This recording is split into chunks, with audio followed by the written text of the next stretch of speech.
Hello and welcome to Gravitas Plus. I'm Palki Sharma Upadhyay. It's been 2 weeks since Russia invaded Ukraine. The military battle is still on, and so is the battle of narratives, an information war. The adversaries are the same, the Russian state media and Western media outlets. They've both weaponized information for the benefit of their respective governments.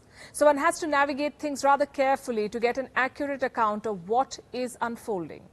Even specific battle stories are questionable. For instance, the number of casualties. Headlines in Western media say that Putin's forces are being humiliated, that they've suffered heavy casualties. Most of them are going by Ukraine's figures. They say 11,000 Russian soldiers have been killed. That is at least 22 times higher than what the Kremlin says. These wild variations also extend to accounts of destruction on both sides. Ukraine says it has destroyed more than 300 Russian tanks. Russia says it has destroyed around 900 Ukrainian tanks. Both sides say the other is lying. These differences illustrate the kind of story each side wants to offer to its own people. Ukraine wants to encourage its people through the tale of a successful resistance. Russia wants to convince its people through stories of its military gains, and neither wants to talk about the casualties in their own ranks. So which side does one really believe? Verifying their figures is a tough job. This is an armed conflict, remember. Access to combat zones is limited. There are no independent observers. So we don't know how much of the information is being filtered, modified, blocked, or concocted. Multiple storylines, multiple narratives and counter-narratives are doing the rounds. The first one is that the Ukrainians are successfully defending their land. How then did Russian troops reach the outskirts of Kiev in just 2 days? The second narrative is that Russian troops are making slow progress. How can they gauge the pace of Russia's progress with no access to Russia's battle plans? There's also a third narrative, which is essentially a moral binary. Whatever the West says is right, and anyone who does not accept this narrative is trying to undermine Ukraine's sovereignty. Now, all of these narratives can be challenged, should be challenged. In the age of social media, unfiltered information shapes opinions. What's worse, social media is not a level playing field. It is controlled by the West. I'm talking about tech giants like Twitter, Facebook, YouTube, Google, and Apple. These companies, these private companies, have openly aligned themselves with the West. They're pushing the Western narrative and restricting Russia's side of the story. And this is problematic. I will tell you why. First of all, let's tell you what they've done. They've sanctioned Russia digitally. Remember, no government sanction forced tech companies to cut ties with Russia. There was no legal or regulatory obligation.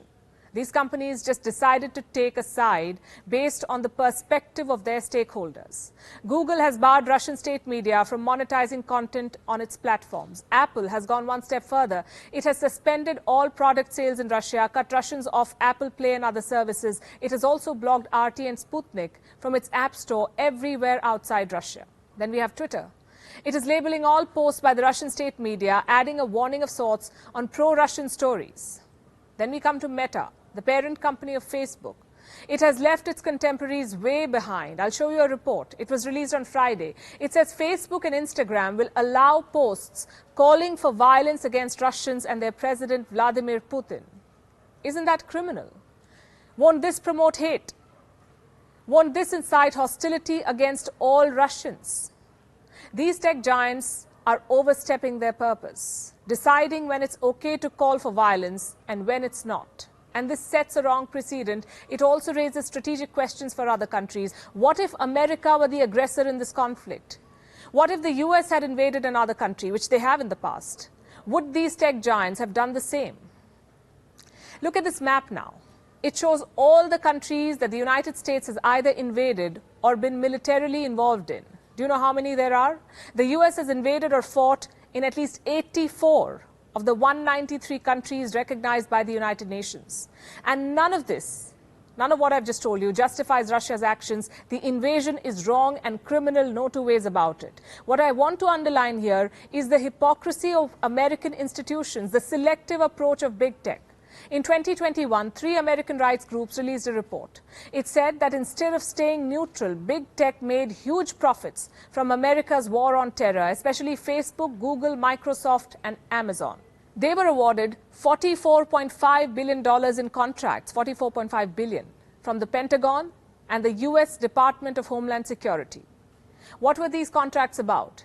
aiding the US military in its operations, providing them with digital tools that can be used in wars. What kind of tools? Crucial databases, cloud computing services, surveillance, drone technology, even pushing narratives. The report says that Facebook alone sold $350,000 worth of advertising to promote America's federally funded Extremism Watch.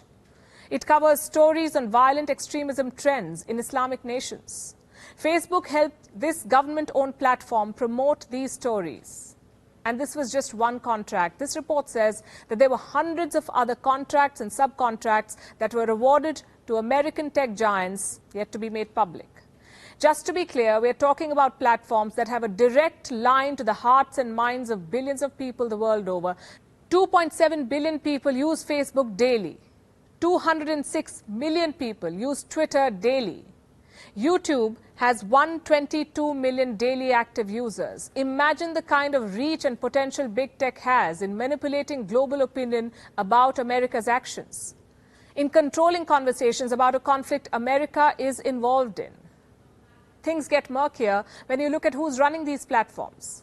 A report by another US rights group says that hundreds of former US government officials are currently serving in key positions at big tech companies. This includes officials from the Department of Defense, the Department of Homeland Security and Justice, the National Security Agency, and the Federal Bureau of Investigation. This is Jared Cohen. He was a policy planner at the US State Department. He currently runs Jigsaw, a technology incubator created by Google to develop counter-terrorism tools for social media platforms. This is Steve Pandelides. He worked at the FBI for 20 years. He's currently the director of security at Amazon Web Services. This is Joseph D. Rozek. He worked at the Department of Defense. He now works at Microsoft, where he specializes in quote-unquote information sharing.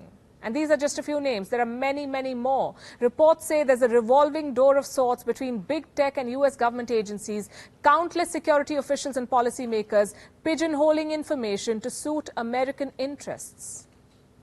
They say whoever controls the flow of information controls the world. There could be no better description of what's happening right now. Russia is the aggressor in the conflict in Ukraine, yes, but the West's monopoly on information flow is making things complex. We cannot take every story on face value. We cannot confuse visibility with transparency. Not until the gatekeepers of the world's information keep global interests above their own.